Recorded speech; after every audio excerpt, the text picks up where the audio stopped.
live do Conde. Vem! Pode vir. Vocês acharam que eu não ia voltar, né? Acharam que eu não ia voltar. Vai achando. Eu volto. Estamos aqui.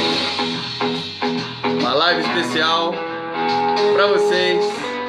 A gente retomar nosso papo diário, sem falhar. Estava a serviço da democracia, para quem não sabe. Foi muito legal. Vou falar para vocês hoje um pouco disso, um pouco de outras coisas. Saudações a todos vocês. Esse espaço aqui a gente vai ampliar, viu? Mais do que nunca. Não precisa ter medo. A esquerda não vai morrer. A esquerda não vai acabar. A civilização não vai desaparecer. Isso é só um soluço histórico. É só um espasmo do inferno. Que a gente tem que ter a responsabilidade de chispar, de rechaçar, de combater, de enfrentar, de não se omitir, de não se esconder.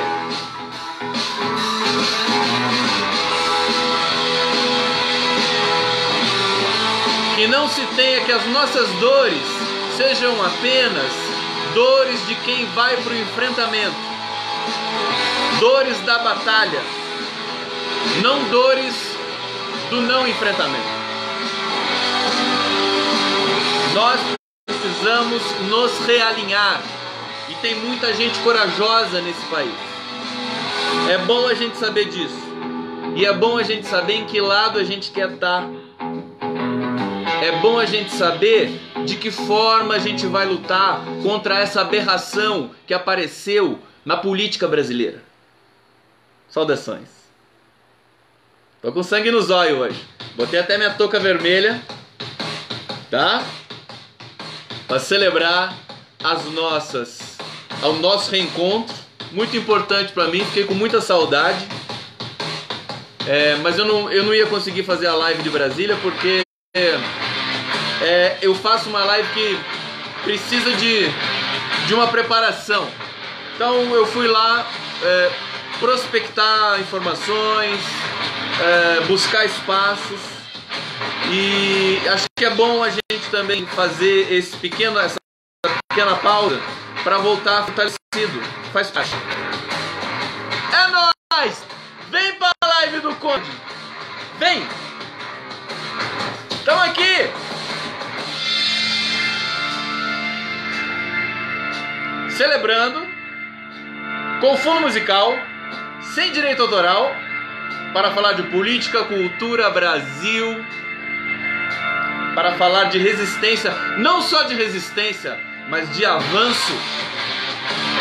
Avanço. Vamos lá? Já chegou a galera? Então vamos. Deixa eu me arrumar aqui. Deixa eu arrumar aqui para vocês. Vamos lá. Tomar um golinho da minha canequinha. Cadê meu coraçãozinho? Tô precisando de coraçãozinho. Fiquei 3 dias sem coraçãozinho.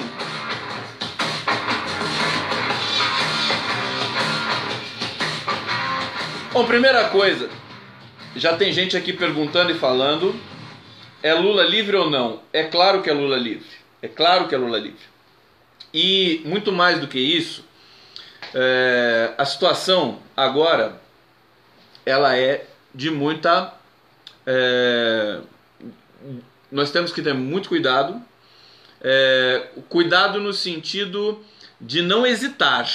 É quase que um paradoxo aí que eu quero propor para vocês. Para todos nós, para nós que habitamos as mídias digitais e que por extensão habitamos a realidade social, porque nós trabalhamos, nós nos deslocamos, nós viajamos, nós encontramos pessoas, nós temos as questões do enfrentamento real nas ruas, na urbe, Então nós temos que estar com o espírito muito bem preparado para o próximo momento. Dezembro vai ser um mês absolutamente importante.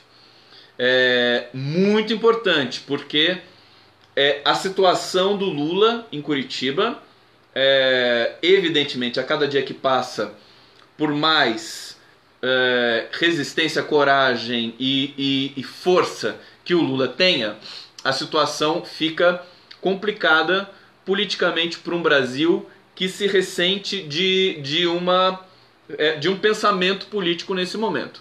O pensamento residual que aparece através das falas de um Olavo de Carvalho, de um ministro colombiano, o Vélez Rodríguez, de um chanceler ultradireitista, o Ernesto Araújo, do próprio Bolsonaro. Todos esses enunciados, esse discurso, ele não caracteriza um projeto. Ele é desorganizado. Desorganizado no sentido histórico. Ele é defasado, absolutamente defasado. Eles ficam querendo combater comunismo em 2018. Imaginem vocês que em 2018 eles querem combater um comunismo dos anos 60, que não existe mais. Então é uma série de fraudes, né? O governo e o projeto, o semi-projeto, o pseudo-projeto em si é uma grande fake news, uma grande fraude. E nós temos que insistir nesse momento com a volta de uma mínima política, né? Da mínima política possível. A imprensa brasileira martelou demais na criminalização da política. Todo mundo aceitou isso mais ou menos de maneira assim confortável, mas esse processo precisa ser revertido e ele vai ser revertido. Agora, ele não vai ser revertido de maneira desorganizada, precisa ser organizado. Antes de começar, deixa eu celebrar com vocês, deixa eu até aumentar a música de novo aqui, porque eu conheci pessoalmente, finalmente, o meu grande, que já aparecia, deixa eu botar no outro som aqui que é mais legal, é mais tarantinesco, é mais o quê? É mais Tarantino isso. Fabiano Leitão, né? Deixa eu começar falando Fabiano Leitão, se tu tiver aí, velho, pega o meu abraço daqui, eu te agradeço demais. Fabiano Leitão me levou para o aeroporto hoje, Brasil. Trompetista da democracia. Não tem honraria maior. Quero ver algum chefe de Estado, quero ver algum diplomata, quero ver algum intelectual sair de Brasília sendo levado ao aeroporto pelo trompetista da democracia, Fabiano Leitão, meu querido. Fabiano Leitão, então, tu tá aí, querido?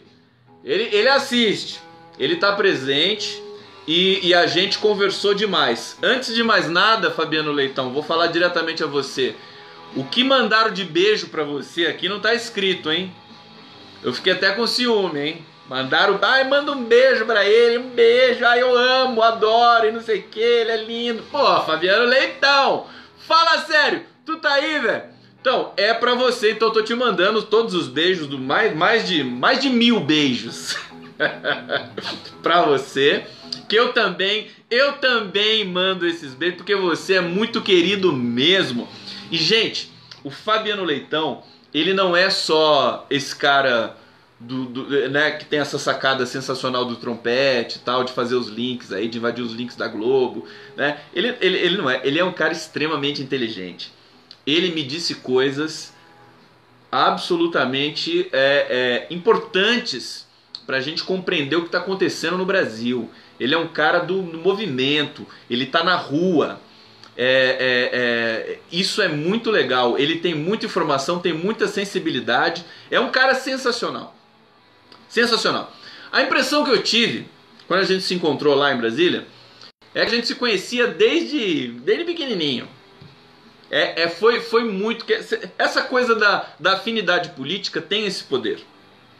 Qualquer um de vocês aqui que estão curtindo a live, vocês que são do campo da história, não precisa ser nem do campo da esquerda, mas vocês que são do campo do debate, que gostam de debater publicamente, que curtem, que protegem os mais fragilizados, né? Que entendem uma sociedade, que entendem a história, que entendem os processos civilizatórios, o conhecimento, a produção de conhecimento minimamente. A gente se encontra aqui. Se a gente se encontrar pessoalmente, a gente vai se adorar. Não tenho a menor dúvida disso. Porque isso é muito forte. Essa identidade política de todos nós, ela é muito poderosa. Então a gente se encontra, a gente celebra, a gente é uma coisa, é muito afeto, a gente tem muito afeto aqui. Falei para a Glaze isso, daqui a pouco eu vou falar do encontro com a Glaze. Deixa eu começar falando do encontro com o trompetista Fabiano Leitão. Então assim, foi sensacional. Ele me passou muitas informações que poucas pessoas no Brasil têm, pode até ter informação, mas a leitura que ele faz é muito precisa e muito interessante. O Fabiano Leitão me lembra a dicção do Lula, que é o cara que tem uma intuição muito forte, que sabe onde é que estão os hubs, vamos dizer assim, os problemas a serem superados estratégicos no embate político. É o cara do embate, mas é o cara que sabe operar, né? Que não é o sujeito que gosta de fazer proselitismo desvairado. Por isso que eu acho que ele se parece com o Lula nesse sentido. Senti muito isso, falei pra ele. Então ele é um cara sensacional. Já combinei com ele da gente fazer hangouts, da gente conversar, pelo menos, de repente, uma vez por semana, alguma coisa assim, via TV 247, via Facebook. Ele tem o Rodrigo Pilha, que é o parceiro dele, que é um cara também super sacado nessa questão da operação política e da resistência política. E ele não gosta do nome resistência. Ele me falou assim, não, resistência, ele tá certo, porque a resistência, ela implica que você está numa posição defensiva. Eu acho que nós temos que sair da resistência e ir para o avanço. Nós temos que pegar uma nova palavra, né, cunhar uma nova situação do enfrentamento político e sair da condição de resistência. Porque a resistência, evidentemente, isso tem muito a ver com a ditadura militar. Quer dizer, você tem um governo de exceção que te sufoca e aí você tem que resistir. Nesse momento é muito parecido isso, porque a nossa democracia é muito fajuta nesse contexto que a gente entrou. Mas nós temos que buscar fazer um embate dentro do campo do discurso e do léxico. Então Fabiano Leitão tá certo. Acho que resistência, e daí eu entro com a minha ação, exatamente, Carolina Albuquerque aqui dizendo ação, acho que é uma primeira palavra, mas a gente pode derivar outras. A gente pode produzir outras palavras. A palavra tem um poder muito importante. Não sei se vocês entendem isso, mas a palavra não é nem a palavra de ordem. A palavra que você elege para conduzir um processo político, social, ela tem imenso poder. Ela agrega, ela é uma espécie de irradiador de subjetividade e de adesão.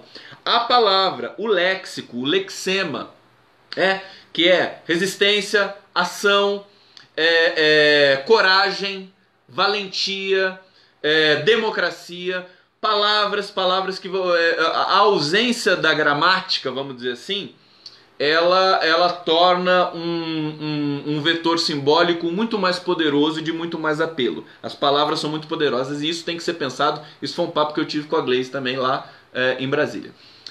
Então, Leitão, Fabiano Leitão, trompetista da democracia, queridaço. O cara tá na luta, ele me disse muitas coisas e eu vou trazer essas informações para vocês aqui à medida em que a gente for avançando e retomando aí a nossa rotina das lives. Ele sabe muito bem o que está acontecendo no campo adversário.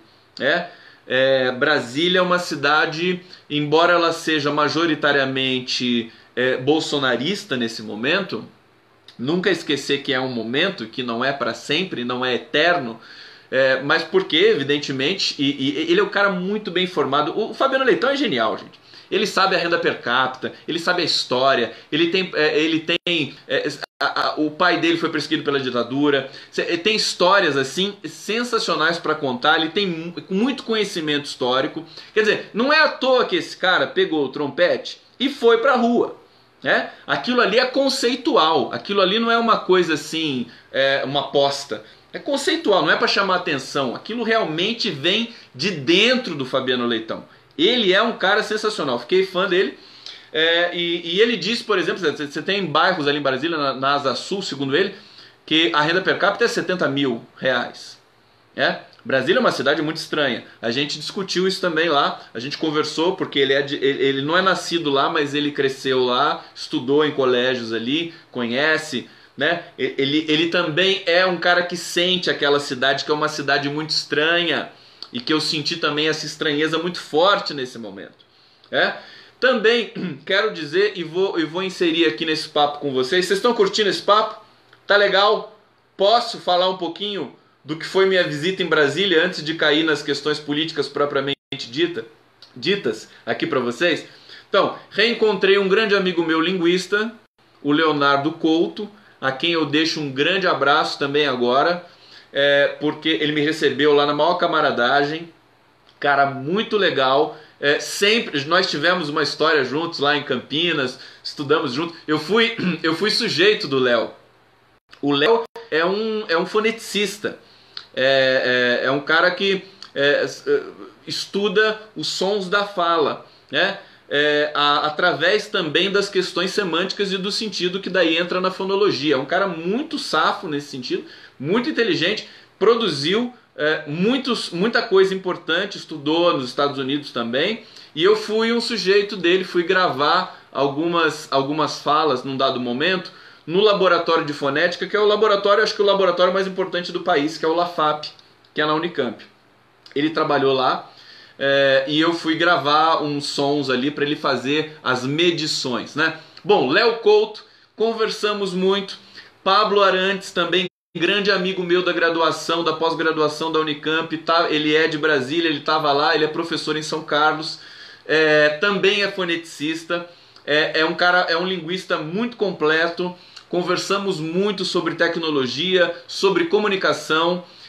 E nós vamos fazer também conversas. Quer dizer, eu estou trazendo de Brasília, dessa visita, muitos dividendos, vamos dizer, para a gente poder produzir o debate público político, que precisa ser incrementado agora. A gente precisa oferecer densidade, conteúdo, até para confundir o adversário que não entende nada disso.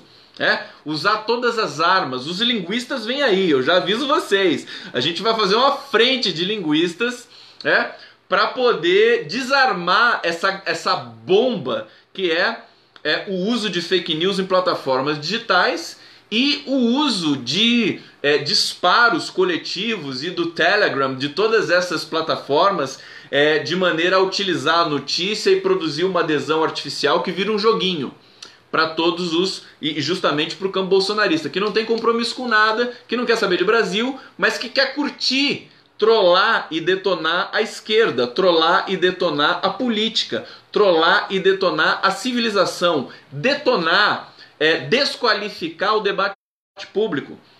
Isso está em curso. Essas operações nas redes sociais, nos grupos do Bolsonaro, que é coordenada pelo Carlos Bolsonaro, diretamente, digamos, o grande elemento, a grande mola que despolitiza o Brasil, que boçaliza as pessoas para uma espécie de joguinho meramente por diversão, Por diversão, eles elegeram um presidente da República. Isso gerou votos. E é isso que preocupa grande parte enfim, dos políticos europeus, que daqui a pouco vão ter eleições lá também, na Europa. É um continente, digamos, que é irradiador de políticas e de tendências, e eles estão agora, na verdade, assustados com o que aconteceu no Brasil e tentando também dar uma resposta a tudo isso. Mas a resposta já está sendo dada.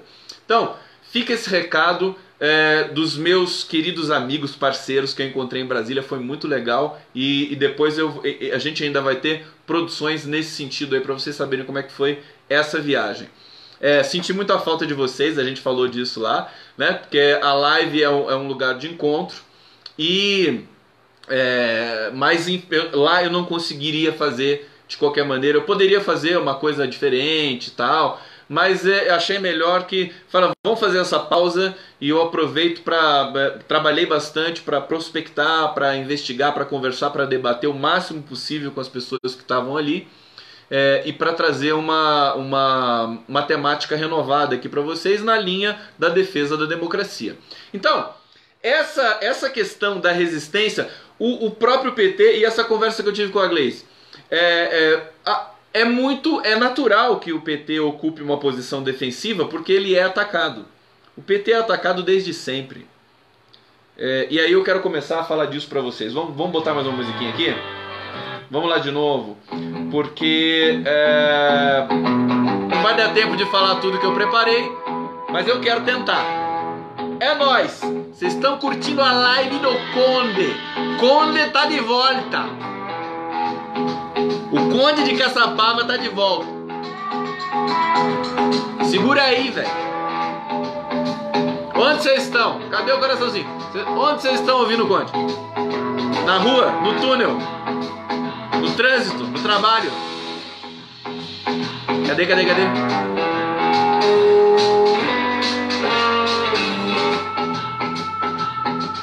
Vamos começar já do meio, que é o seguinte. Vamos falar um pouquinho da Gleisi Hoffmann, então, que acho que vocês podem estar curiosos também. Então fui lá, me encontrei com a Gleisi. Foi um encontro, a gente acertou. A gente tem uma interação pelo WhatsApp, a gente conversa, a gente interage. A Gleisi escreve muitas coisas também. E por afinidade, realmente, para discutir as questões do Brasil, do PT, da linguagem, de como furar essa bolha, essa imunidade da qual o Bolsonaro se utiliza, porque o Bolsonaro está imune, né? Tem gente lá no Lúcio aqui, né? Ah, parabéns. E a conversa foi assim, foi uma conversa muito boa, que muitos detalhes. Eu vou produzir um relatório, um artigo sobre essa conversa, evidentemente, e daí a gente detalha mais. Mas basicamente, eu quero dizer para vocês o seguinte: a Gleisi é uma força espetacular. Vocês sabem disso. Eu até falei para ela, olha, você sabe o quanto você é querida pelos... enfim, por todo o segmento que é progressista e democrático, como eles respeitam você. E a Gleisi também tem uma coisa que, assim, como ela é mulher, né? A velha questão do machismo e da misoginia brasileira, como ela é mulher, ela também sofre muitos ataques. E ela também sofre... esse afeto vem junto, como no caso do Lula também, vem junto de muitas hostilidades. Mas isso deixa ela mais forte. Isso deixa ela muito mais forte. Então a Gleisi Hoffmann é uma fortaleza, e ela simplesmente está no comando do maior partido do Brasil, disparado do ponto de vista popular, né? Ponto de vista da identificação do povo brasileiro. Vocês sabem disso, pessoas querem negar esse tipo de informação, mas é uma informação que o Datafolha e o Ibope dão aí quando você quiser, a todo momento, né? PT tem no mínimo 20% de popularidade no Brasil, e o segundo colocado a essa altura do campeonato já não deve mais ser o PSDB e nem o PMDB, deve ser o PSL, mas ele fica na casa dos 5%. Então é muito maior que o segundo colocado, né? É maior do que todos os outros somados, basicamente. E olha que o Brasil não tem poucos partidos para você somar essas adesões e essas identificações via pesquisas de opinião. Mas ela passa uma força muito grande, e ela está cada vez, na verdade, ela nunca deixou de ter essa força, mas o momento é muito dramático. A gente está entrando no novo governo, e ela está saindo do Senado para ir para a Câmara dos Deputados. Outra atitude muito corajosa dela, humilde. É diferente do Aécio Neves. O Aécio Neves era senador e se candidatou a deputado porque simplesmente ele virou um cadáver político.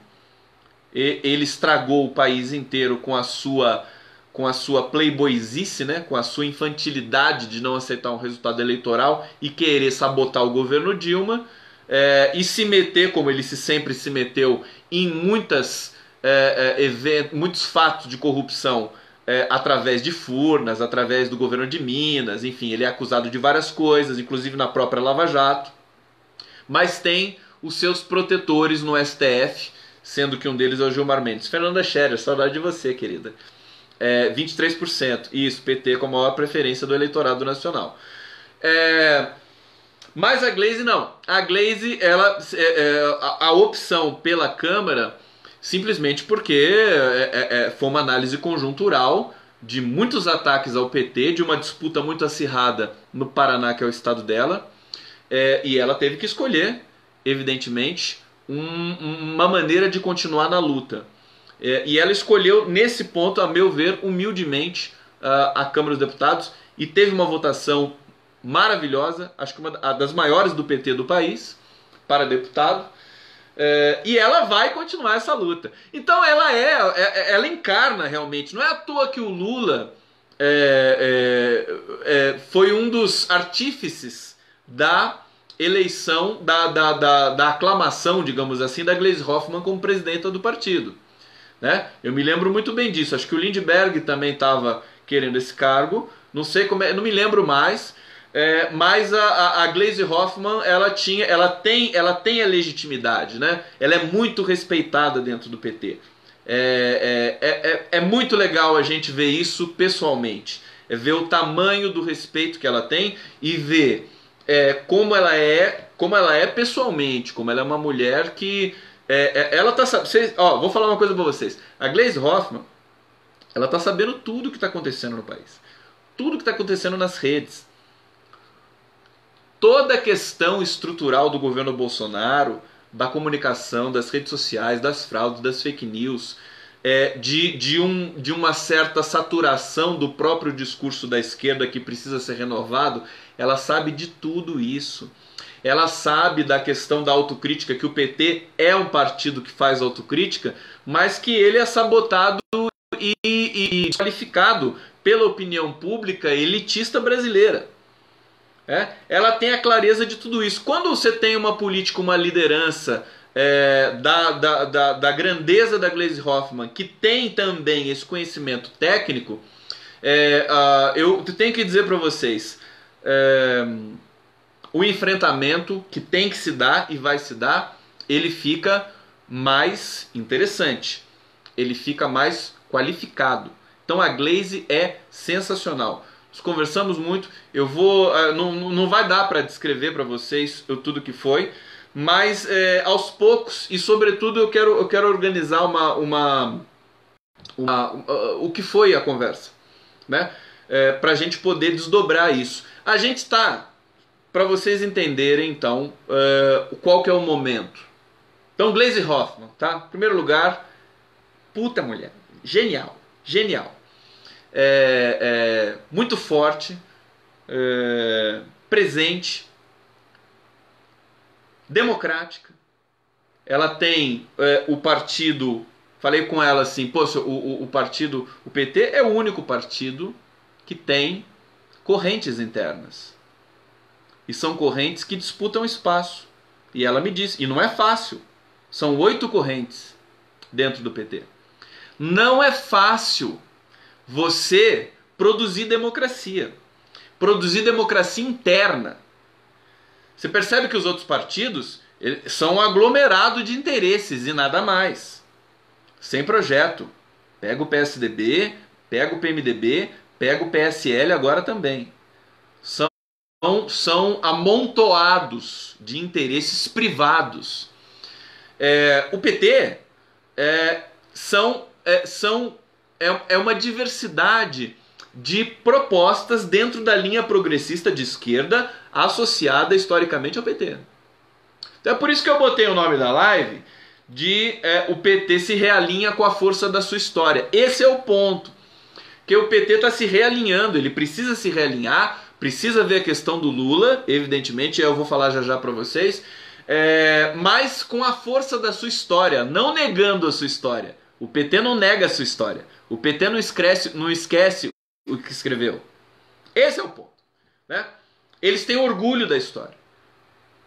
Isso faz realmente um partido totalmente diferente. Ele continua sendo diferente. Não preciso, né, dar os detalhes para vocês de tudo que faz o PT ser um partido extremamente diferente de todos os outros, não só do Brasil como do mundo.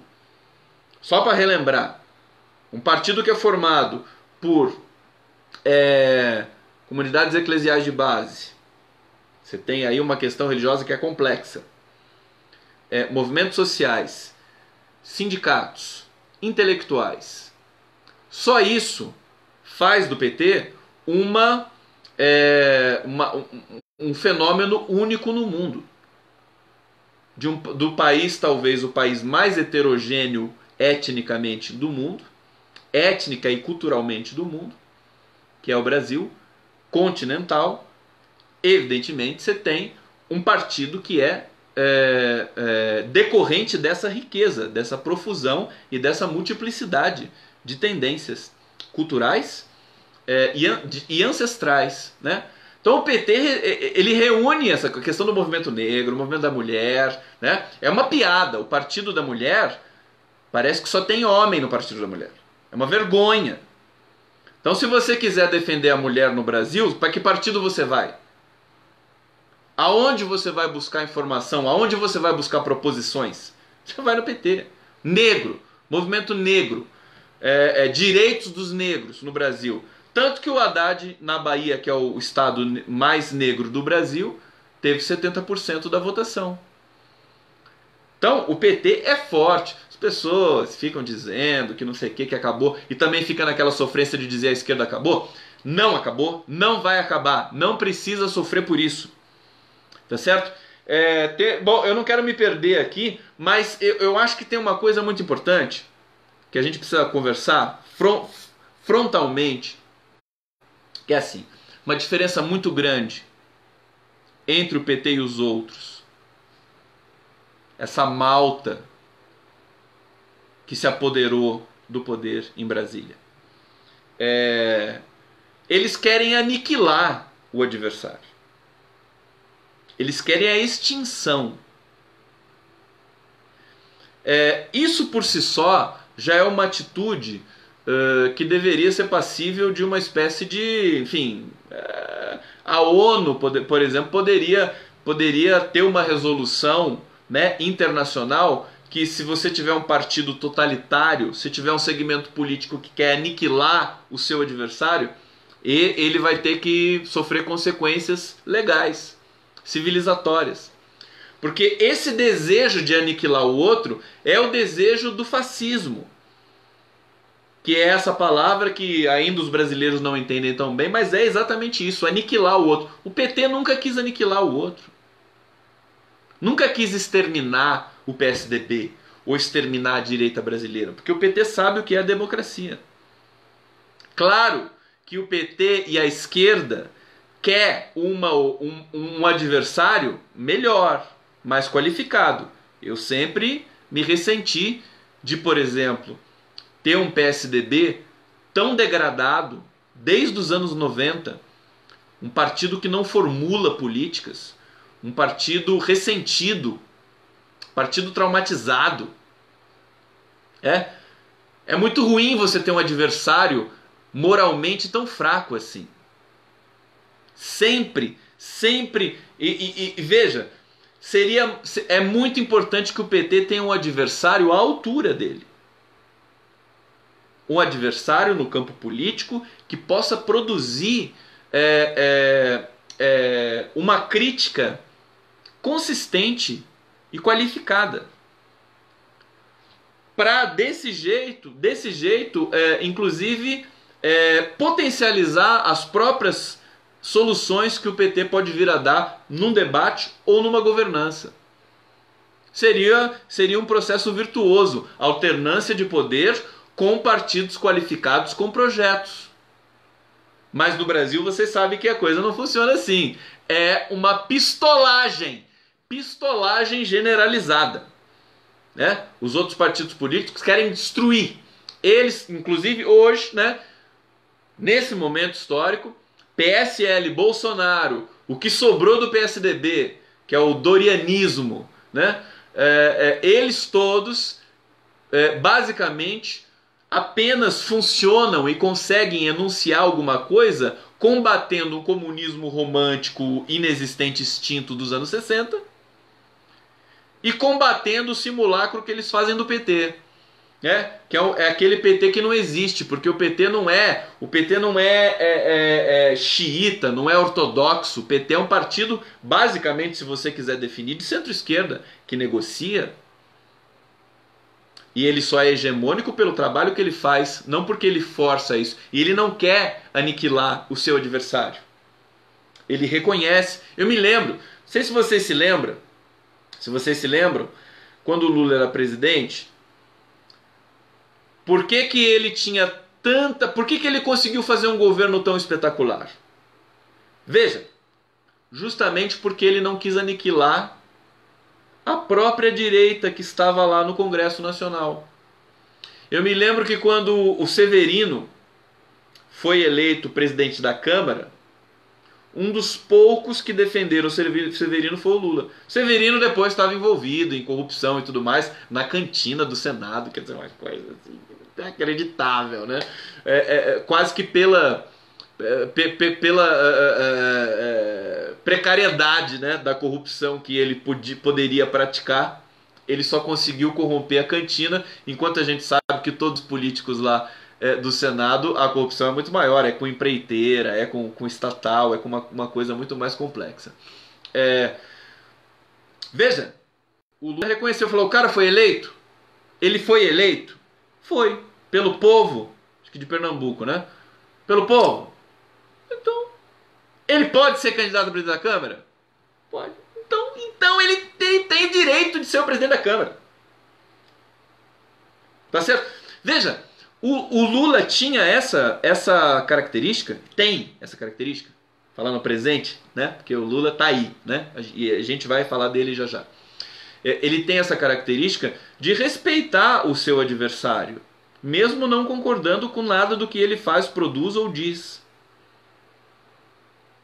Esse é um ponto que realmente causa um desconforto muito grande nos críticos do Lula e do PT, e que começam a produzir os delírios habituais deles para projetando seus próprios defeitos na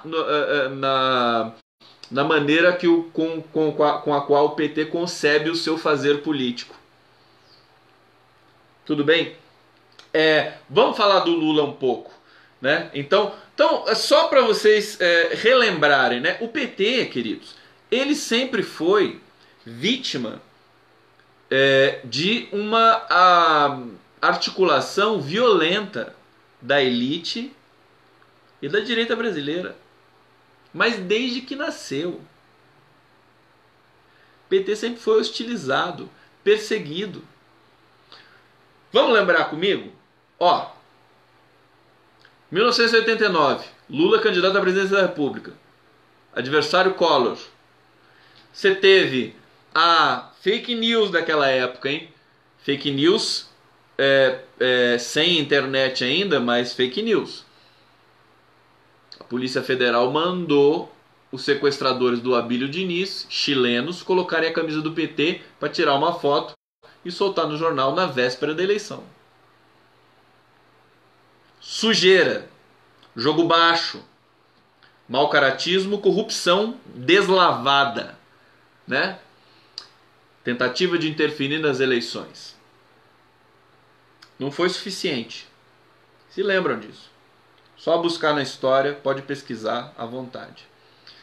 Depois, Lula e Collor no segundo turno, debate na Globo, edição do debate pela Globo.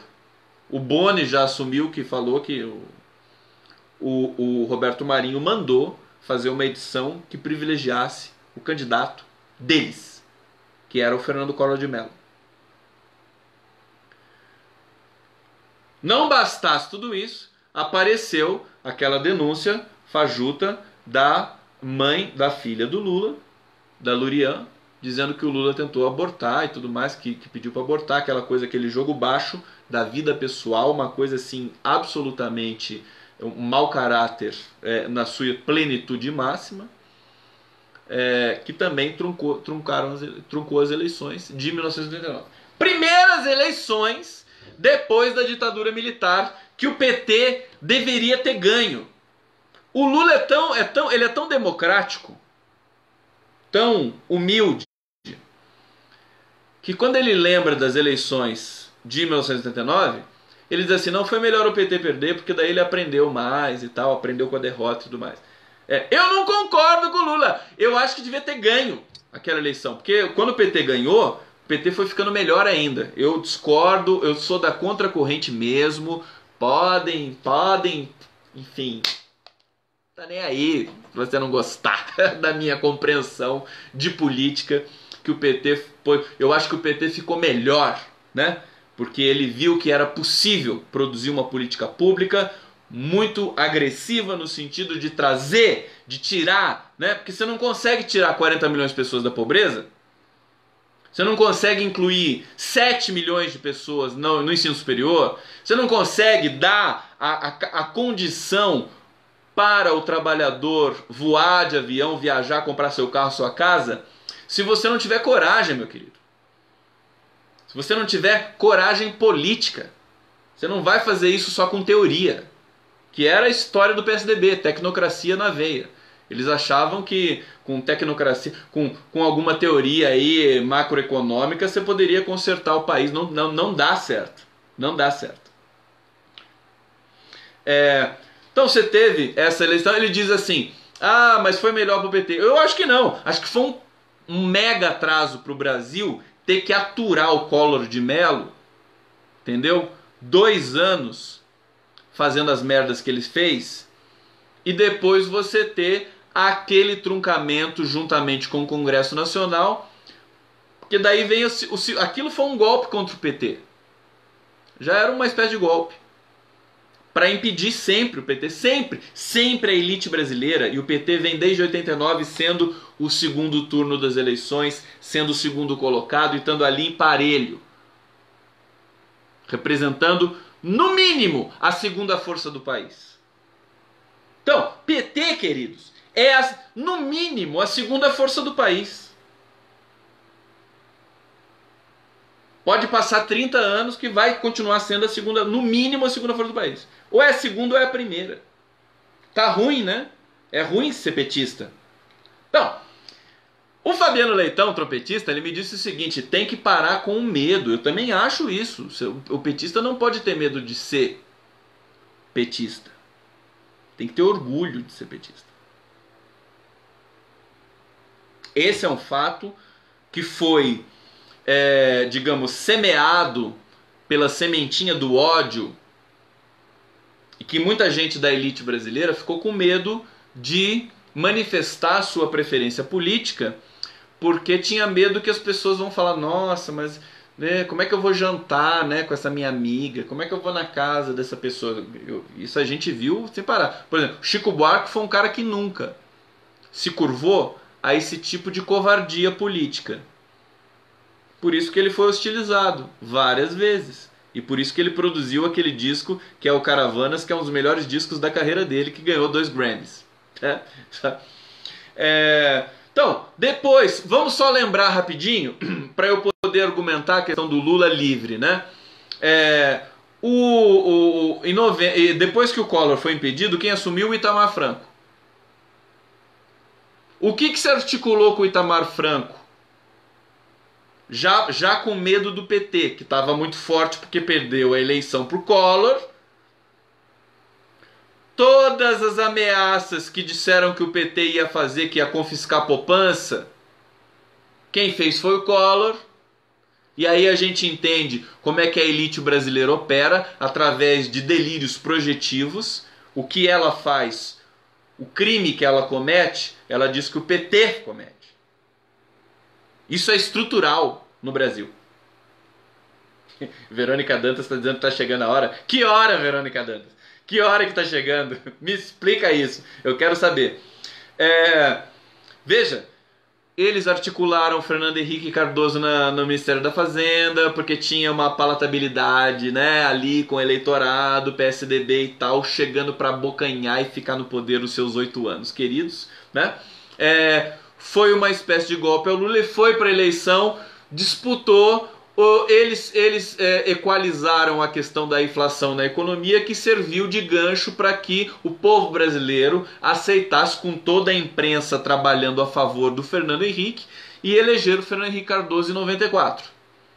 Pois bem, o cara governou e o medo de que o Lula viesse muito forte em 98 fez com que eles dessem o golpe da reeleição, que foi uma votação comprada pelo PSDB, o Congresso Nacional, a emenda da reeleição. Com medo do Lula, sempre. O que aconteceu? Funcionou.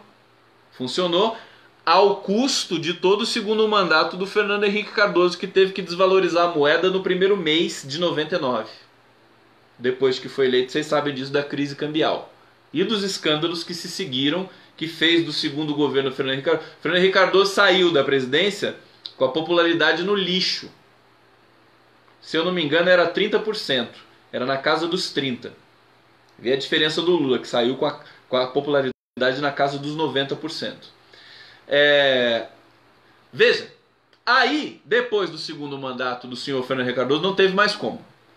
E aí eu quero dizer o seguinte, quer dizer,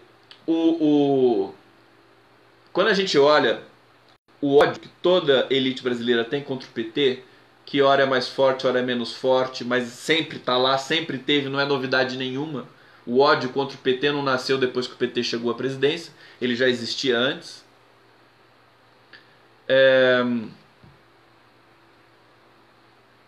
O fato do Lula ter ganho uma eleição como ganhou no Brasil, naquelas condições, realmente é uma espécie de milagre, né? Realmente é muito... é pela inteligência do Lula. Poder que ele tem, porque o Lula não é só um cara popular. As pessoas acham que é isso, aí eu vou entrar na questão da liberdade dele. Ele não é só popular, carismático. O Lula é inteligente. Ele é mais inteligente do que todos políticos, marqueteiros que você puder imaginar, teóricos, ideólogos. Você não formula só proposições políticas com texto, com palavra. Você formula com seu corpo, com a sua projeção, com seu tom, com a sua coragem, com a sua presença, com a sua atitude, com a sua história. Então, a inteligência do Lula, ela transcende a mera questão do teste de QI, que se ele fizesse, ele estaria acima da média fatalmente também, né? Se o teste for bem concebido, evidentemente. Então, ele, de qualquer maneira, é um ponto fora da curva. Nós fomos agraciados com uma figura acima, totalmente acima daquilo que a sociedade brasileira poderia produzir. É uma coisa descomunal e fora de proporção. Por quê? A sociedade brasileira poderia produzir um partido como o PT se não existisse o Lula, articulando um pouco da Igreja Católica, um pouco dos movimentos sociais, da intelectualidade e dos sindicatos. Mas com o Lula é muito diferente. Porque com o Lula tem um elemento a mais em tudo isso, que é o amor. Tem um afeto. Né? Então, realmente ele deu um nó no sistema brasileiro e nós fomos, digamos assim, privilegiados de pelo menos ter presenciado um processo tão virtuoso da nossa democracia e da democracia mundial, que foi o Brasil dos governos Lula e do primeiro governo Dilma. Porque o segundo governo Dilma nem aconteceu, não deixaram acontecer, por despeito, por não saberem perder e por, enfim, pela violência congênita que é o sistema e a elite brasileira. Isso tudo, não se iludam e não temam. Isso tudo vai ser colocado em pratos limpos a partir desse momento. Não tem plataforma digital, não tem protocolo de produção de mentiras que dê conta de uma realidade insofismável que vai perturbar o bolso do brasileiro. Nesse sentido, eu quero dizer para vocês que nós estamos às vésperas da reunião mais importante do Diretório Nacional do PT, que vai acontecer em Brasília na sexta e no sábado, dia 30 de novembro e dia 1º de dezembro. Essa reunião do Diretório Nacional do PT, a meu ver, vai ser a reunião mais importante da história do PT.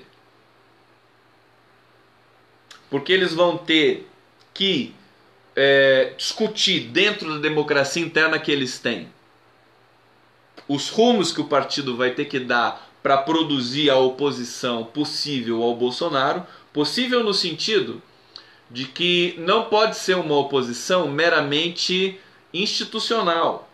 Ela tem que extravasar e extrapolar para todas as articulações dos movimentos sociais. E também na plataforma digital. Mas é uma outra história que não vai dar para conversar nessa live de hoje. O que eu posso dizer para vocês? A questão da libertação do Lula se tornou prioridade máxima. Mais uma vez. Ela foi prioridade... Deixa eu tomar um golinho do meu café. Ela foi prioridade máxima até a nomeação do Haddad em 11 de setembro para ser candidato a presidente da República. E depois eles, estrategicamente, diante das limitações, tiveram que recolher um pouco esse discurso. O próprio Lula pediu para se recolher esse discurso da libertação dele, para poder concentrar as energias na candidatura do Fernando Haddad. Evidentemente. Agora que todo esse processo já se deu, as energias políticas voltam para, mais uma vez, concentrar as forças na libertação do Lula. Gleice está falando disso. São dados assim que eu nem posso comentar, mas o que eu posso dizer é o seguinte: todas as tentativas até agora de libertar o Lula, elas foram publicizadas com certa antecipação. Tudo bem? A partir de agora não será mais assim. Eles vão trabalhar nos bastidores. E também, não importa, porque o Lula, gente, basicamente, ele não quer sair de lá. O Lula é marrento. Ele não quer sair de lá. Ele não quer sair porque ele só quer sair inocentado. Ele quer sair, ele quer que a justiça reconheça que ele é inocente. Isso também é um gesto sem precedente nas prisões políticas mundo afora. Ele é o tipo de cara que não aceita. Você vai me dar liberdade porque eu tô velho? Não. Vai falar que eu tô inocente, que eu sou inocente, porque eu não cometi nenhum crime. O Lula é assim. Ele é assim. Agora, as pessoas estão tá preocupando demais. Preocupando demais. E independente da vontade do Lula, e é isso que eu quero dizer para vocês, que talvez seja uma informação um pouco mais nova que eu posso dizer aqui para vocês. Independente do que ele quer, a movimentação nesse momento é realmente para tirá-lo de lá o mais rápido possível. Porque ninguém aguenta mais ver o Lula lá dentro preso. O Lula recebe as pessoas, as visitas, do mesmo jeito de sempre. Agora, ele já está mais realmente abalado, evidentemente. Pode não demonstrar, mas o tempo vai... É quase um ano, queridos. São 8 meses já que ele está preso, de maneira arbitrária, em Curitiba. Então as pessoas não aguentam mais ver o cara lá dentro. Ninguém aguenta mais. Fabiano Leitão me disse, e ele é um cara desse campo, e ele tá. Eu vou acabar embarcando com o Fabiano Leitão, porque o cara é muito legal, né? Os movimentos precisam agora, sobretudo nesse dezembro, estarem do lado de Lula. Isso é uma coisa importantíssima. Porque uma vez que esse governo se instale com o juiz perseguidor, Savonarola, Torquemada, Sérgio Moro, se instale, se abolete, se parasite o Ministério da Cultura, o Ministério da Justiça, as coisas podem ficar, pelo menos num primeiro momento, porque, a meu ver, também não vai ser tão tranquilo assim para o Moro fazer o que quer no Ministério da Justiça. Está sendo muito criticado já por todas as comunidades, inclusive do próprio Ministério Público, que sabem que não fazer o Ministério da Justiça só com caça à corrupção é uma loucura. Quer dizer, você tem que ter... Eles não têm experiência nenhuma. Ele está levando toda a equipe da Lava Jato para o Ministério que não tem experiência nenhuma na redução da... combate à criminalidade, homicídio, né? Que é isso que, na verdade, é o grande problema da justiça de um país. Não existe só corrupção no mundo. Existe violência de todas as ordens.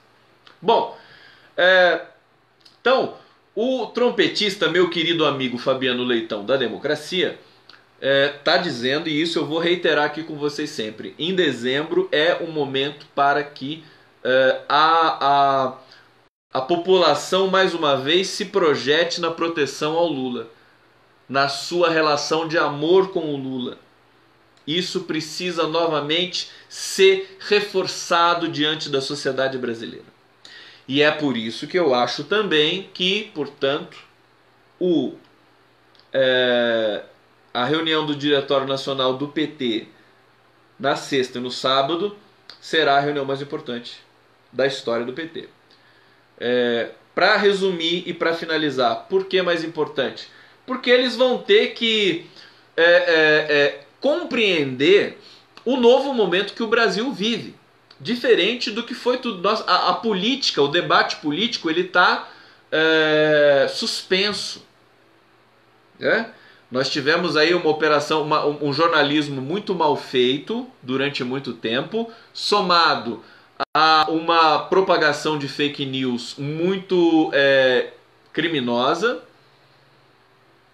e somado ao estímulo do ódio na sociedade pelos partidos derrotados de sempre. Então é um coquetel muito difícil de você vencer. Ele será vencido. A questão é temporal. A questão é o tempo.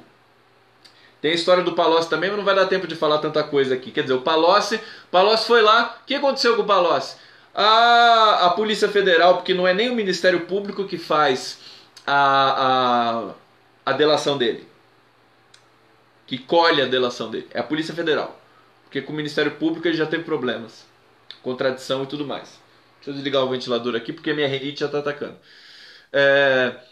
Então, ele disse o que os policiais queriam que ele dissesse, incriminar o Lula e a Dilma, basicamente. E aí ele recebe o prêmio dele, que é a liberdade. O Palocci agora ele vai ser solto. Porque incriminou a Dilma Rousseff e o Lula, sem provas, mas ele disse lá, e a gente sabe que contra o PT não precisa de provas. Chegando ao fim da live, já está no finzinho da live, então eu retomo esse assunto na live de amanhã, prometo para vocês. A hora é de defender o Lula, a hora é de retomar essa campanha pela liberdade, para garantir, estamos preocupados com a saúde dele, com a saúde, com a integridade física E isso não é brincadeira. Vamos fazer a musiquinha? Vocês estão com saudade da musiquinha? Deixa eu pegar aqui. Vamos fazer aqui pra gente tocar. Eu vou tocar pra vocês uma canção que é um clássico da música brasileira, que eu lembrei muito dessa canção lá em Brasília, que é a canção do Vinícius de Moraes e do Tom Jobim, Chega de Saudade. Porque ela foi composta um ano antes da construção de Brasília. Aí amanhã acho que eu retomo esses assuntos com vocês, porque eu tenho muita coisa para dizer do que foi minha experiência lá. Vamos lá, coraçãozinho pro Conde. Saudade de vocês, saudade, saudade.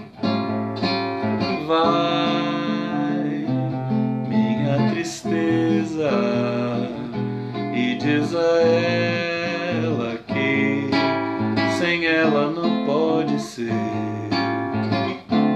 Diz-lhe uma prece que ela regresse, porque eu não posso mais sofrer. Chega de saudade, a realidade é que sem ela não há paz, não há beleza, é só tristeza e a melancolia que não sai de mim, não sai de mim, não sai. Mas se ela voltar, que coisa linda, que coisa louca. Pois há menos peixinhos a nadar no mar do que os beijinhos que eu darei na sua boca. Dentro dos meus braços, os abraços hão de ser milhões de abraços, apertado assim, colado assim, calado assim. Abraços e beijinhos e carinhos sem ter fim. Que é pra acabar com esse negócio de você viver sem mim. Não quero mais esse negócio de você viver assim. Vamos deixar desse negócio de você viver sem mim. Não quero mais esse negócio de você viver assim. Gente, muita saudade, um beijo muito grande para vocês, obrigado pela presença, espero que vocês tenham curtido mais essa live do Conde. A gente volta a todo vapor amanhã aqui nesse mesmo lugar para conversar. Eu quero contar mais coisas para vocês de Brasília e também dessa reunião do PT, do Diretório Nacional, que é muito importante para a gente saber, para a gente entender o que vai acontecer com a nossa política, com o nosso debate político. Um beijo e até a próxima.